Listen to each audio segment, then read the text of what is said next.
So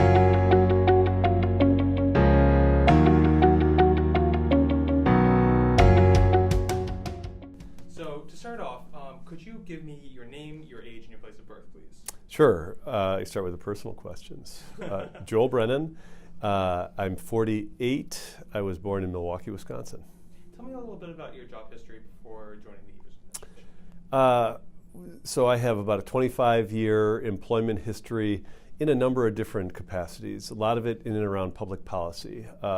During college, I did an internship in Washington, D.C., and then after college went to work out in the nation's capital for a couple of years.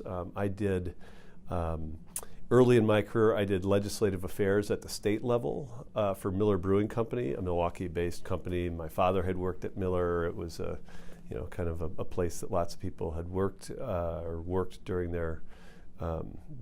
those years. And then I went to graduate school. I have a graduate degree in public policy, and then came back to my hometown of Milwaukee and worked for the next several years doing things in and around politics. So I ran Tom Barrett's campaign for governor in 2002, ran his campaign for mayor when he won in 2003, worked in his administration for about 3 years, running the redevelopment authority for the city of Milwaukee. And then in 2007, I took a job as the CEO of Discovery World, which is a science and technology center located in Milwaukee. So I had been doing that for 11 years before I came to work in the E.V.S. administration.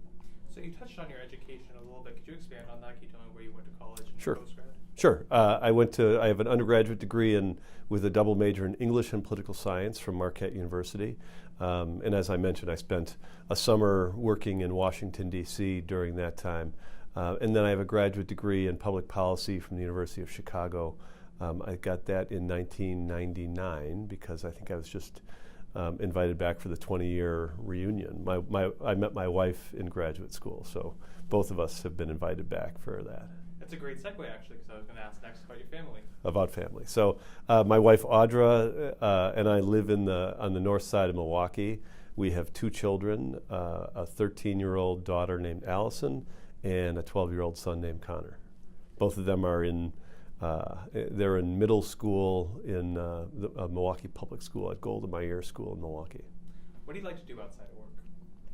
I like to spend time with my family. I coach. I have coached basketball for both of my children. I coach baseball.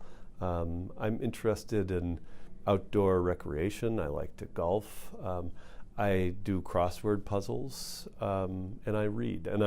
So I drive back and forth to Madison a lot these days.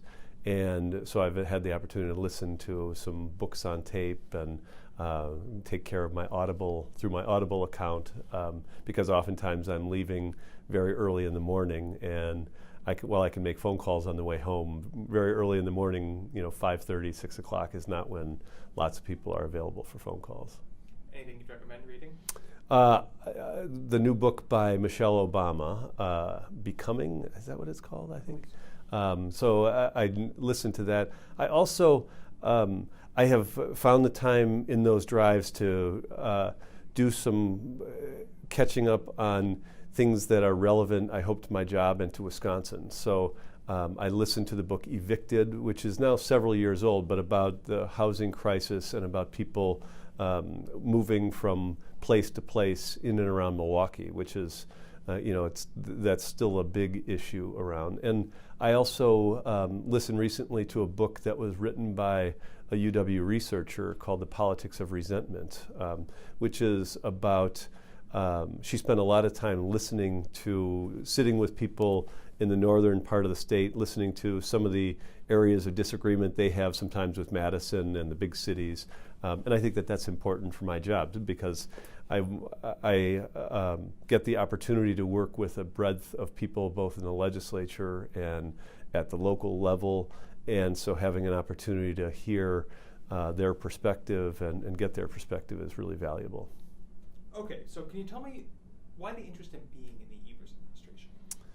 I think the interest, this is, as I mentioned about my career, this is in some ways a return to public policy for me. For 11 years, I worked in a very nonpartisan job running a nonprofit.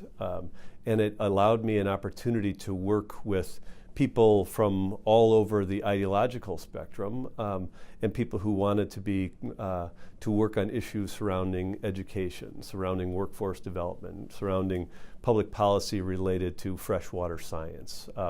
And I was drawn back to the work because I believe that Governor Evers is an honest person who is committed to doing the right thing.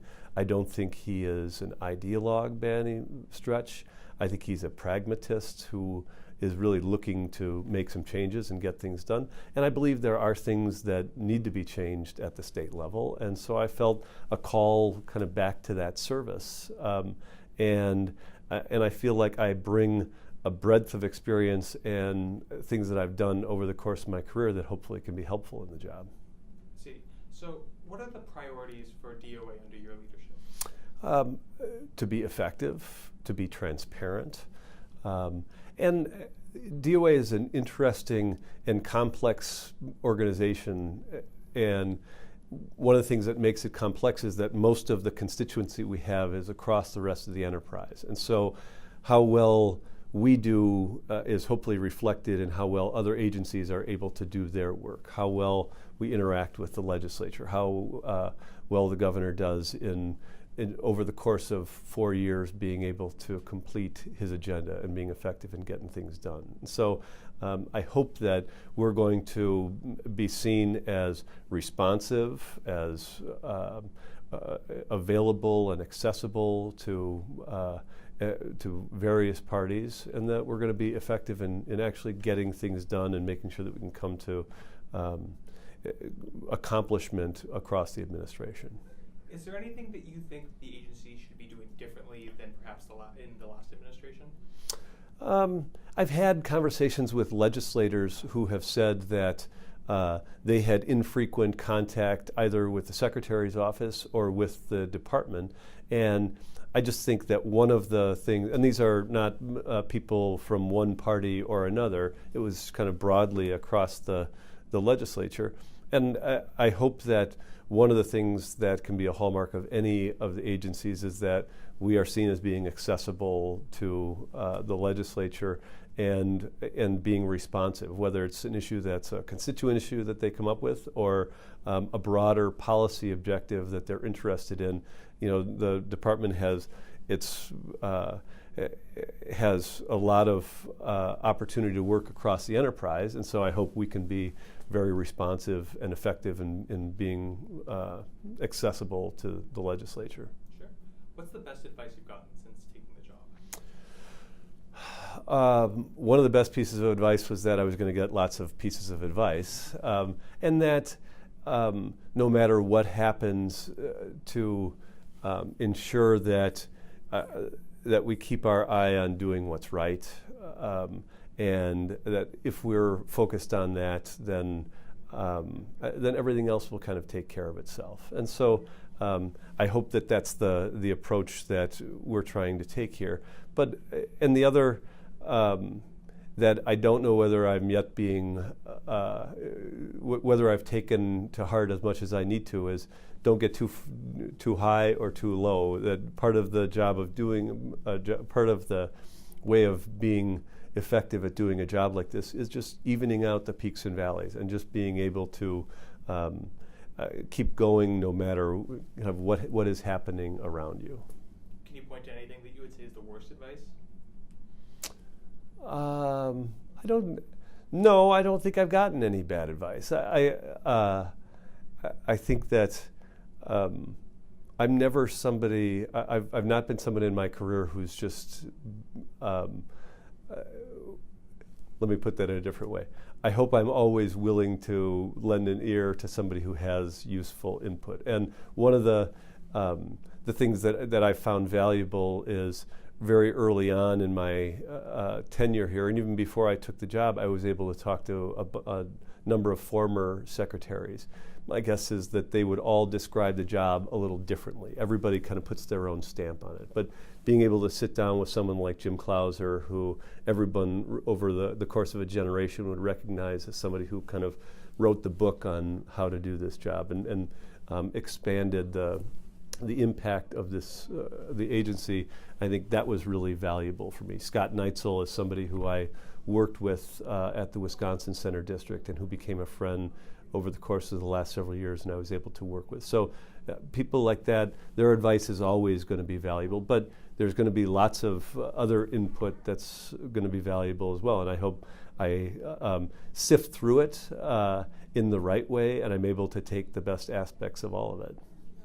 All right, well, that does it for me. Thank you very much for your time. Thank you.